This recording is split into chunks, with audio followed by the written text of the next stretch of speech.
EAMCET 3 exam కు ఏర్పాట్లు పూర్తయ్యాయి. రాష్ట్ర వ్యాప్తంగా ఏపీలోనూ ఎగ్జామ్ సెంటర్లు ఏర్పాటు చేశారు. గత అనుభవాల నేపథ్యంలో ఎంసెట్ 3 కి పగడ్బందీ ఏర్పాట్లు చేశారు. సమస్యలు ఏర్పడకుండా జాగ్రత్తలు తీసుకుంటున్నారు. ఎంసెట్ 3 కోసం అంతా సెట్ అయింది. ఎంసెట్ 2 పేపర్ లీకేజీతో ఎంసెట్ 3 కంపల్సరీ అయింది.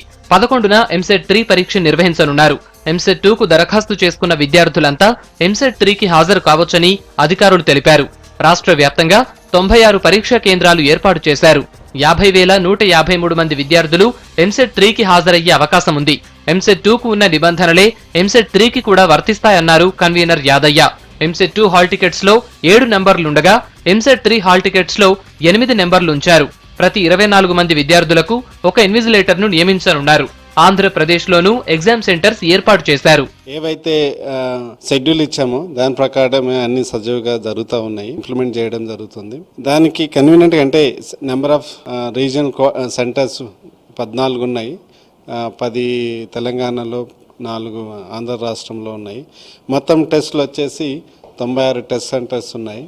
అంటే మొత్తం ఇంతకుముందు ఎంతమంది అయితే క్యాండిడేట్ ఎన్రోల్ చేసుకున్నారో మెడిసిన్కి, డెంటల్కి 56,153 క్యాండిడేట్స్.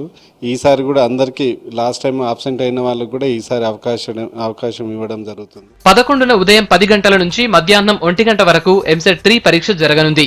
విద్యార్థులు గంట ముందుగానే ఎగ్జామ్ సెంటర్ కు చేరుకోవాలని అధికారులు సూచించారు. బయోమెట్రిక్ సిస్టమ్ ఉన్నందున 9 గంటలకే హాల్లోకి అనుమతించనున్నారు. విద్యార్థులు కొత్త హాల్ టికెట్స్ మాత్రమే తీసుకురావాలని స్పష్టం చేశారు. వాచీలు, మొబైల్ ఫోన్ల లాంటివి అనుమతించబోమని తేల్చి చెప్పారు. నిమిషం ఆలస్యమైనా లోనికి అనుమతించేది లేదన్నారు. కొన్ని ఎగ్జామ్ సెంటర్స్ పై ప్రత్యేక నిఘా పెట్టారు. వీలున్నంత వరకు ఒకళ్ళ జామర్స్ కూడా ఏర్పాటు చేస్తున్నాము. అదేవిధంగా బయోమెట్రిక్ కూడా పకడ్బందీగా ఈసారి అంటే ఎక్కడ ఒక మిషన్ కూడా పనిచేయకుండా ఉండదు అనేది ఆస్కారం లేకుండా నెంబర్ ఆఫ్ మిషన్స్ కూడా ఈసారి ఇంక్రీజ్ చేయడం జరిగింది. అదేవిధంగా పిల్లలకు కూడా ఇబ్బంది జరగకుండా ఉండటానికి వాళ్ళకు కూడా టైము అంటే బయోమెట్రిక్ ఎన్రోల్మెంట్ టైం కూడా పెంచడం జరిగింది. వాళ్ళు ప్రవేశ పరీక్షకు అంటే 9 గంటల నుంచే వాళ్ళకు అనుమతించడం జరుగుతుంది. ఇప్పుడు ఏంటంటే క్యాండిడేట్ వచ్చేటప్పుడు ప్రతి ఒక్కటి అంటే ఎలక్ట్రానిక్ గ్యాజెట్స్ కానీ, బ్యాగ్స్ కానీ, వాటర్ బాటిల్ అని ఇలాంటివి ఏమి తీసుకోకుండా వస్తే it's good. EAMCET 2 paper leakage అనుభవాలతో ఎంసెట్ 3 కి పకడ్బందీ ఏర్పాట్లు చేస్తున్నారు. మరోసారి అలాంటి ఘటనలు రిపీట్ కాకుండా జాగ్రత్తలు తీసుకుంటున్నారు అధికారులు.